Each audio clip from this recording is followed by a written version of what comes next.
Scripture. Elle a développé. C'était l'Éternel combattra pour moi et vous gardez le silence.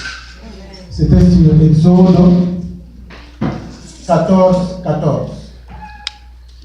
Ceux qui étaient là durant cette semaine, ils ont suivi la prédication de la servante de Dieu et elle nous a conduits dans la prière. C'était chaud ici. Aujourd'hui, Dieu m'a mis à cœur d'un sous-thème qui s'intitule Obstacle côté du chemin. Alléluia. Nous allons ouvrir rapidement nos Bibles. Nous allons lire dans le livre d'Exode 14, verset 16.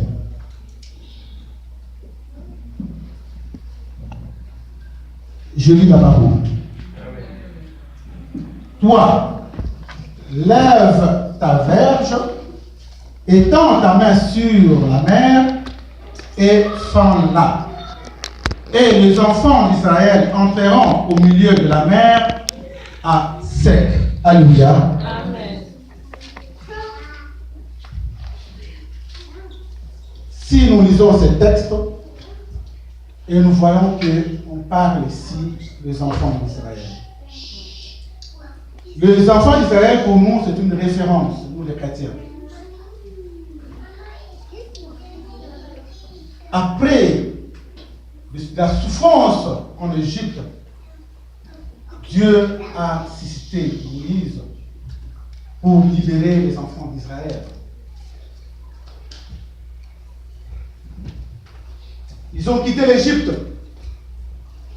pour la terre promise qui est le Canaan.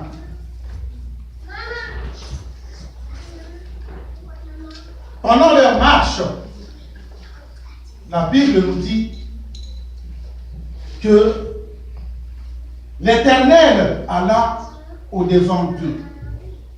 La Bible nous parle, pendant leur marche pour la terre promise, que Dieu était devant les enfants d'Israël. Le jour, il y avait une colonne de nuée pour les diriger. Et la nuit, une colonne de feu pour les éclairer, pour marcher nuit et jour. Mais la Bible précise que l'Éternel allait en avant d'eux. C'était Exode 13, verset 21. Dieu lui-même était devant les enfants d'Israël. Ce n'était pas Moïse qui était devant, mais la Bible nous dit que c'est l'Éternel lui-même était devant les enfants d'Israël. Mais il s'est manifesté par la colonne de nuée pour leur guider, pour leur montrer le chemin, et la nuit par la colonne de feu pour les éclairer pour qu'ils puissent marcher nuit et jour. Amen. Vous allez comprendre que ils ont traversé le désert. Dans le désert, il y a des serpents venimeux.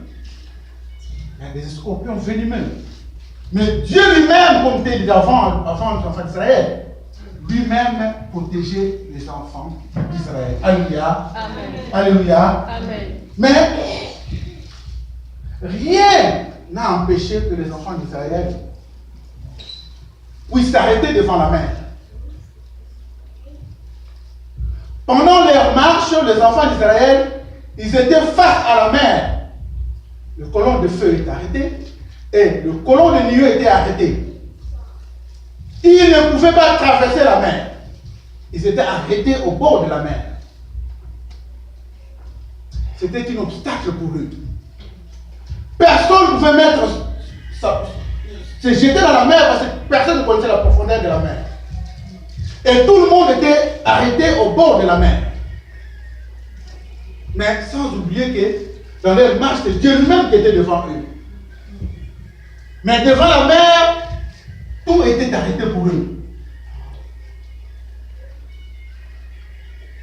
J'ai fait allusion à ça. C'est la même chose dans la vie des chrétiens. Je sais, parmi nous, nous sommes des chrétiens qui ont reçu Jésus comme Seigneur et Sauveur. Nous avons reçu Jésus comme Seigneur et Sauveur.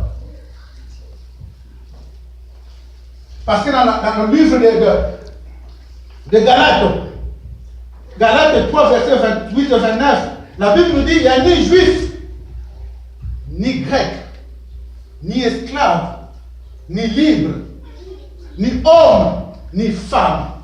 Le livre de 29 vous dit, et si vous êtes en Christ, vous êtes donc la prospérité d'Abraham, héritier selon la promesse. Les enfants d'Israël étaient arrêtés au bord de la mer, ne pouvaient plus avancer. C'était un obstacle.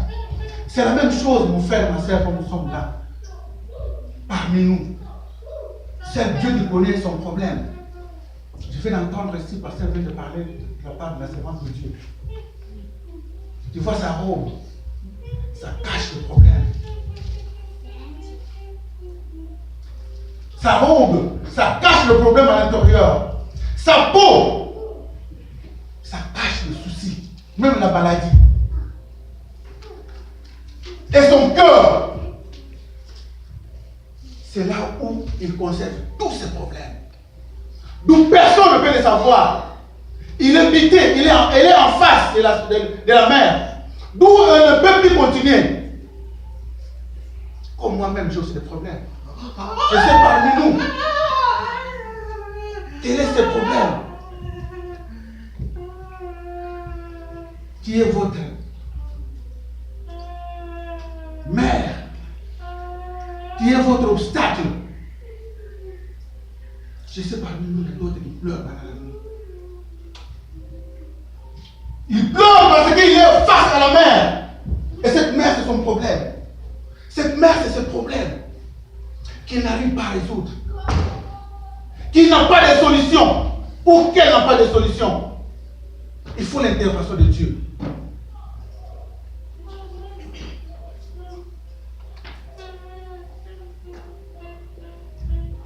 Est-ce que la maladie?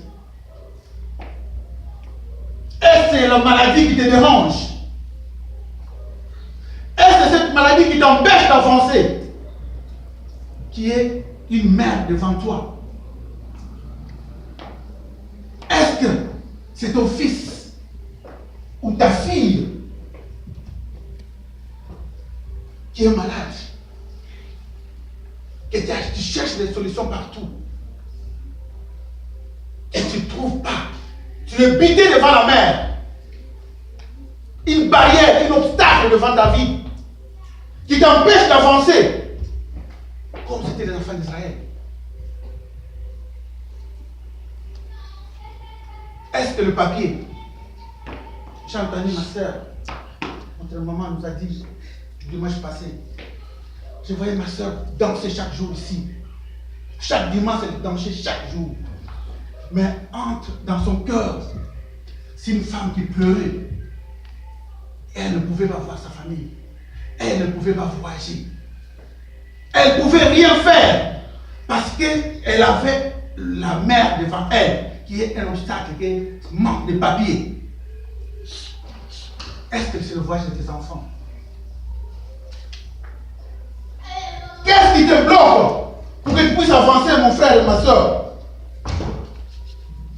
Si nous lisons la Bible, la parole nous dit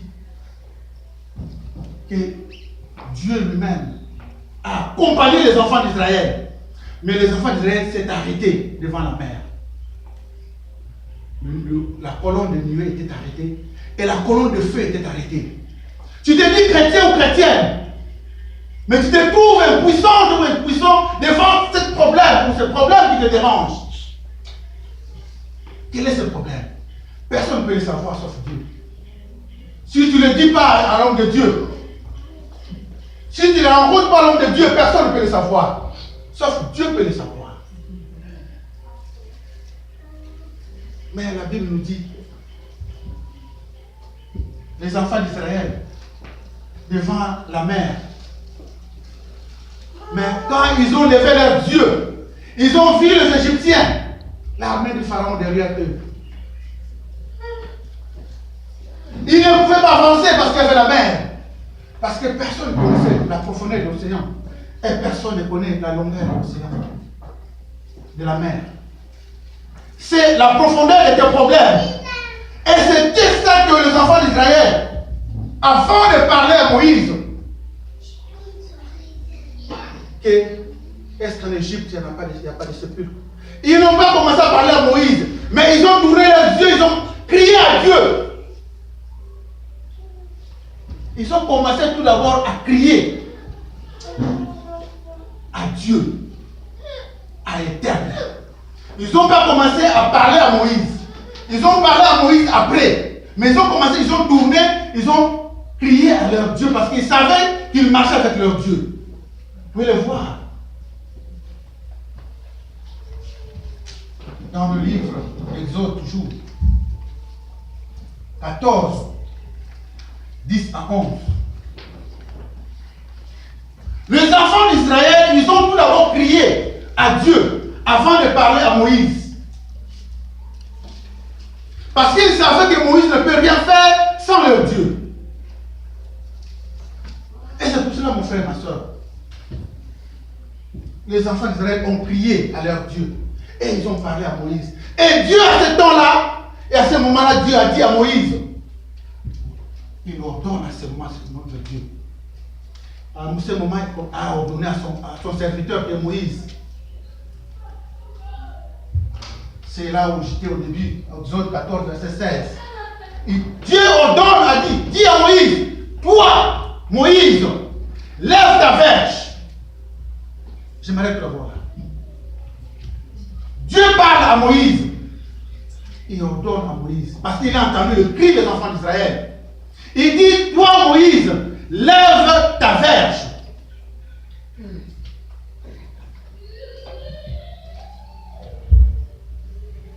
Mon frère, ma soeur, je sais que tu attends que Dieu puisse ordonner à l'homme de Dieu qu'il puisse lever sa verge pour que tu puisses traverser cette mer qui te bloque, cette mer qui te fait peur, cette mer qui t'empêche d'avancer. Je sais que tu attends cette verge, c'est donc que Dieu puisse parler à l'homme de Dieu, comme Dieu a parlé à Moïse. Moïse, lève ta verge. Pourquoi Dieu a dit à Moïse, lève ta verge? C'est qu'il a dit, lève ta verge. Étends ta main sur la mer et fends-la. Il fallait que les enfants d'Israël crient à leur Dieu. Pour que Dieu puisse ordonner à Moïse de lever sa verge. Et je sais, mon frère, ma soeur, ta maladie, j'attends que Dieu puisse ordonner à l'homme de Dieu. Qu'il puisse lever sa verge pour que ton fils puisse être guéri. J'attends, je sais que ma soeur, j'attends que Dieu puisse ordonner à l'homme de Dieu qu'il puisse lever sa verge pour que le problème de ta famille puisse prendre la solution. Je sais que ma soeur, que j'attends que Dieu puisse ordonner à l'homme de Dieu qu'il puisse lever sa verge pour que tes enfants ou ta famille ou tu puisses avoir des papiers pour que tu puisses continuer ta route. Alléluia. Amen. Alléluia. Amen. Je sais que chacun de nous attend quelque chose. Parce que les enfants d'Israël ont prié à leur Dieu. Et il fallait que Dieu puisse parler à Moïse. Qu'il dit à Moïse, lève ta verge. Et tends ta main sur la mer. Et fends-la. Parce que personne ne connaissait la profondeur de la mer. Personne ne peut se jeter dans ces problèmes. Parce que tu ne connais pas. Tu peux penser que non, ça pose des papiers, mais la profondeur de tes problèmes, personne ne c'est ça le Dieu. Amen. Amen. La profondeur de la maladie de ton fils, tu peux accuser des gens, tu peux parler que c'est lui, c'est là, qui fait cela pour mon fils. Mais c'est Dieu qui connaît la profondeur de la problème de tes enfants ou de ton fils. C'est Dieu qui connaît. C'est la même chose quand les enfants sont mis devant la mer. Parce qu'ils ont vu la mer, voilà, une masse d'eau. Ils ne pouvaient pas entrer dans la mer. Parce que personne ne savait la profondeur de la mer. Personne ne savait la longueur de la mer. Parce Parce que cette colonne qui le faisait marcher s'était arrêtée. Et c'est cela, mon frère, ma soeur. Je sais que vous marchez avec Dieu. Il vous a fait quitter Kinshasa, ou le Congo, ou l'Afrique, pour venir ici, au Canada. Dieu marche avec vous. Dieu marche avec vous. Maintenant, nous sommes au Canada. Il y a encore l'océan qui est devant nous. Mais il y a d'autres parmi nous. Leur verge, l'homme de Dieu, l'a déjà soulevé et il a déjà fendu l'eau. Ils sont déjà de l'autre côté. Mais nous les autres, nous attendons encore cette verge. Nous attendons encore que Dieu puisse dire à l'homme de Dieu, lève ta main, lève ta verge. Et fends là, pour que toi et moi nous puissions passer. Alléluia. Amen. Et c'est pour ça, mon frère, ma soeur, Dieu nous aime. J'étais là à entendre la servante de Dieu modérée ici. Elle parlait que des problèmes de souffrance. Nous tous nous passons dans la difficile. Mais je sais, il y a d'autres. Ils sont de l'autre côté de la mer. Mais il y a d'autres, nous sommes encore.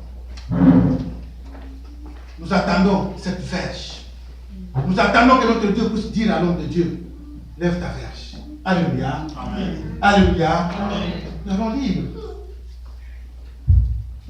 dans le livre de Deutéronome 31, verset 8. Parce que Dieu ne veut pas nous abandonner. Dieu connaît la profondeur de nos maladies, de nos problèmes. C'est Dieu qui connaît. Personne ne peut le connaître. Si Maman Monique n'a pas parlé à l'homme de Dieu, il ne peut pas savoir l'homme de Dieu. Et c'est pour cela, mon frère, ma soeur, dans le livre de Deutéronome 31, verset 8, la parole nous dit, l'Éternel marchera lui-même devant toi. Il sera lui-même avec toi. Il ne te délaissera point. Il ne t'abandonnera point. Ne crains point et ne te freine point. Alléluia. Amen.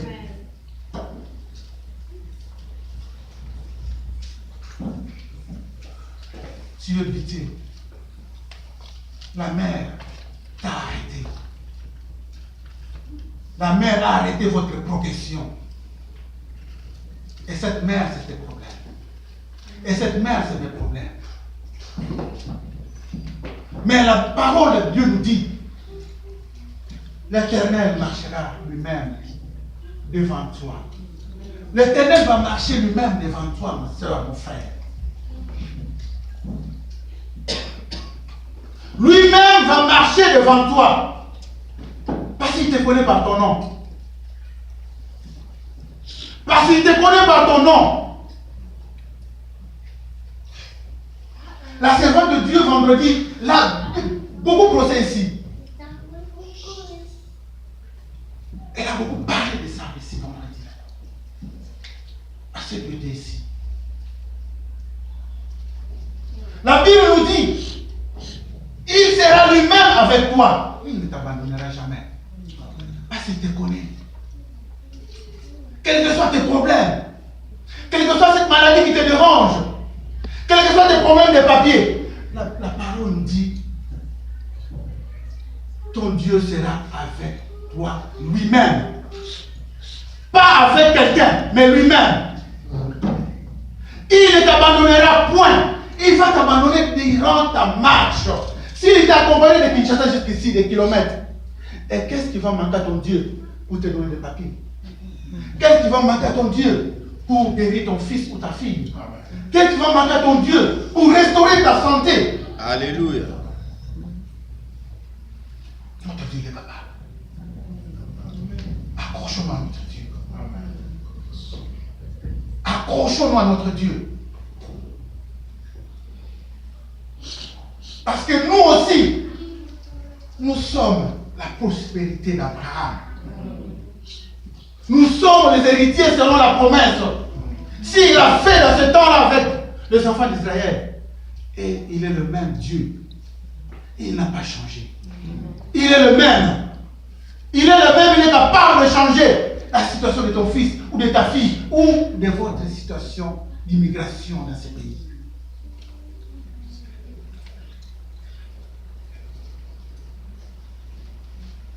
Notre Dieu est capable. Et c'est pour ça, mon frère, ma soeur, la Bible nous dit de nous accrocher, de nous tenir. Mon frère, ma soeur, tu tiens qui dans ta vie? Dans ta vie, tu tiens qui? Ton père? Et ta mère? Et ta soeur? Ton fils? Ta fille? C'est Jésus. C'est Jésus, il faut tenir. Et nous allons le lire dans le livre d'Ésaïe 45, 2 à 3. Ici, Dieu parle à son oint, Cyrus.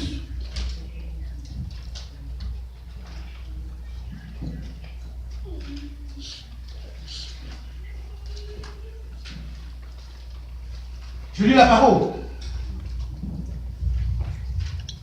Qu'il tient par la main pour terrasser les nations devant nous. La parole nous dit qu'il tient par la main. Ici, Dieu parle à son oint, c'est-à-dire son serviteur. Qu'il tient par la main pour terrasser les nations devant lui. Et pour relâcher la ceinture de roi, pour lui ouvrir les portes afin qu'il ne soit plus fermé. Mon frère, ma soeur, la Bible nous dit qu'il tient par la main. Dieu parlait aux enfants d'Israël. Mais maintenant, Dieu parle à nous. Il parle à toi et moi. Tu tiens qui? Dieu te demande de tenir.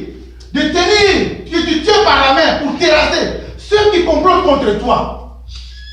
Ceux qui veulent à ta perte. Ceux qui veulent à la perte de tes enfants. Ceux qui veulent à la vie de tes enfants, de ta famille. Dieu te demande de tenir par la main. Tiens par la main. Si ce temps-là, Dieu parlait à Cyrus pour les enfants d'Israël. Et nous, mais aujourd'hui, Dieu parle. Dieu nous parle aujourd'hui. Aujourd'hui, Dieu nous parle. Tiens par la main. Dieu nous parle, tiens par la main. Tu tiens qui dans ta vie? Tu tiens qui dans la vie, dans ta vie, mon frère, ma soeur? Tu tiens qui? Parce que l'Éternel nous parle ici, tiens par la main pour terrasser les nations qui est devant toi. Ceux qui complotent contre ta vie. Dieu te demande de le tenir par la main. Dieu va t'accompagner. Et la parole nous dit, pour ouvrir les portes, afin qu'il ne soit plus fermé. Mon frère, ma soeur, Dieu ferme quelque part. Tu te sens bloqué. Tu te sens fermé. Tu ne vois pas l'ouverture pour sortir. Tu te sens abattu. Tu cherches des solutions. Tu cherches comment sortir de cette chambre, de cette maison où tu es enfermé. Mon frère, ma soeur, Dieu nous demande de tenir par la main. Marie Moussam l'a chanté. Atsi Marangaï. Je ne sais pas si quelqu'un sait chanter cette chanson. Appelle la Marangaï, attends qu'on a quoi. Dieu nous demande de tenir par la main.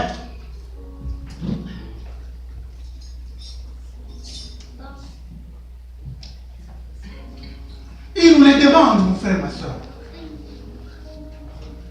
Il va ouvrir nos portes, les portes qui étaient fermées devant nous. Dieu va l'ouvrir pour toi et moi. Là où tu n'arrives plus à bouger, parce que tu es bloqué.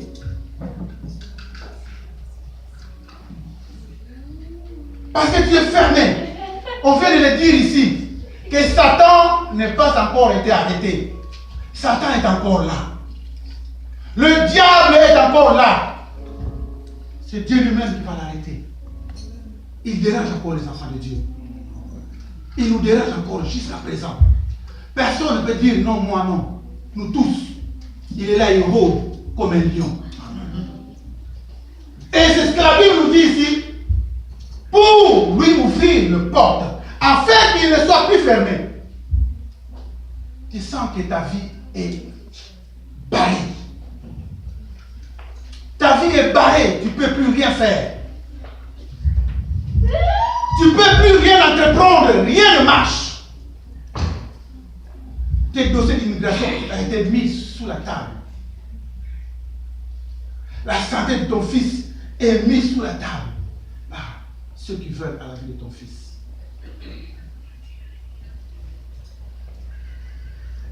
L'avancement de tes business sont mis sous la table à ceux qui veulent que tu n'avances pas. Mais la Bible nous dit, tiens par la main, lui il va ouvrir les portes qui étaient fermées pour toi. Amen. Alléluia. Amen. Alléluia. Amen. Je marcherai devant toi, j'aplanirai les pentes. Ils ont mis des trous partout. Ils ont mis des trous partout pour que tu puisses tomber, pour que tu puisses glisser. Mais l'Éternel dit, il va planer tous les pentes pour toi. Parce qu'il marche avec toi. Parce qu'il est avec toi. Il va planer tous les pentes. Et je mettrai en pièces. Je briserai les portes de bronze. Et je mettrai en pièces les portes de verrou.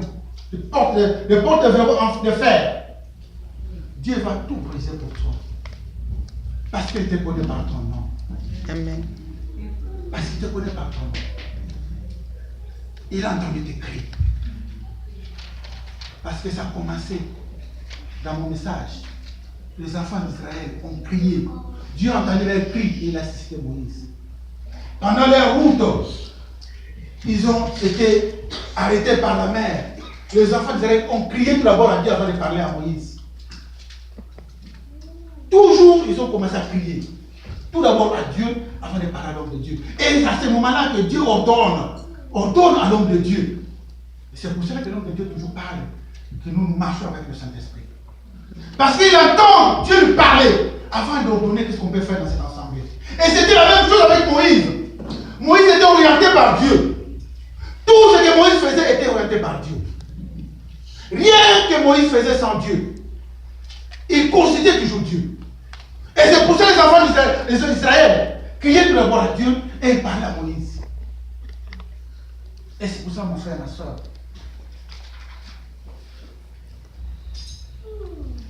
la Bible nous dit, je donnerai à toi, parce que je dis de toi, à toi, toujours Ésaïe 45, je disais 2, mais là je dis 3, je te donnerai des trésors cachés. Ils ont volé tes trésors. Ils ont volé ta santé. Ils ont volé tes papiers. Ils ont volé la santé de tes enfants. Ils ont volé ta finance. La parole nous dit, il va remettre. Il va te donner les trésors cachés. À ceux qui ont volé tes trésors, Dieu va te les restituer. Dieu va restituer ta santé. Dieu va restituer la santé de ton fils. Dieu va restituer la santé de ta fille. Dieu va restituer tes papiers, ceux qui ont bloqué tes papiers. Dieu va les restituer. Et la Bible nous dit, afin que tu saches que je suis l'Éternel qui t'appelle par ton nom. Alléluia. Dieu te connaît. Amen. Arrête de pleurer. Amen. Dieu te connaît. Dieu te connaît par ton nom, mon frère, ma soeur. Nous tous avons pleuré. Si je vous explique mon histoire, de l'Europe jusqu'ici, un peu d'ici, mon frère Joseph le connaît. On a souffert avec lui. On a pleuré avec lui. Amen. On a pleuré avec lui. Nous avons une histoire commune ici au Canada.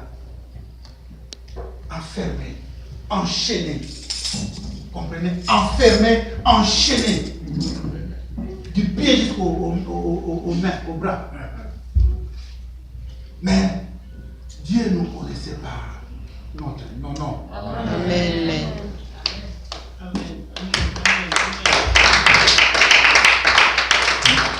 C'est pour cela, mon frère, ma soeur. Dieu vous connaît. Il achemine avec vous comme il achemine aux enfants d'Israël. C'est leur temps. Maintenant, c'est notre temps. Amen. Dieu, comme il te connaît, va mettre la terreur. Pour clôturer, Dieu va mettre la terreur devant toi. Parce que tu seras une femme de feu. Un homme de feu. Dieu va mettre la terreur devant toi pour que ces gens-là ne puissent plus t'approcher. Vous allez le voir dans le livre d'Exode 23, 27. J'enverrai ma terreur devant toi. Je mettrai en déroute tout le peuple chez lequel tu iras. Et je ferai tourner le dos devant toi à tous tes ennemis. Dieu te connaît par ton nom. Dieu va mettre la terreur devant toi. Pour que ces gens-là qui te dérangent nuit et jour, c'est pour que ces gens-là qui dérangent la santé de ton fils ou de ta fille, pour que ces gens-là qui dérangent qu'ils ne puissent pas avoir des papiers. Parce qu'il y a d'autres qui sont malades. Tu le vois, un homme ou une femme, des physiques comme ça dans l'intérieur de lui. Il ne peut pas t'expliquer comment elle souffre, comment elle pleure chez elle ou chez lui. À cause de ces gens qui veulent à ta vie, parce que Satan n'est pas encore été arrêté. Et j'aime la servante de Dieu. Maman Lucas, elle dit toujours, moi je porte toujours de la tenue. Elle combat chaque jour. Elle n'arrête pas de combattre. Elle n'arrête pas de combattre. Parce que le diable, il est là. Il est là. Il est là. Il est là. Continuant de combattre. C'est pour cela ce terme de la semaine était l'Éternel combattra pour moi et vous gardez le silence. Mais les enfants d'Israël ont crié. Je sais que Dieu vous connaît. Dieu vous aime. Et c'est pour cela, peuple de Dieu, que Dieu vous bénisse. Amen.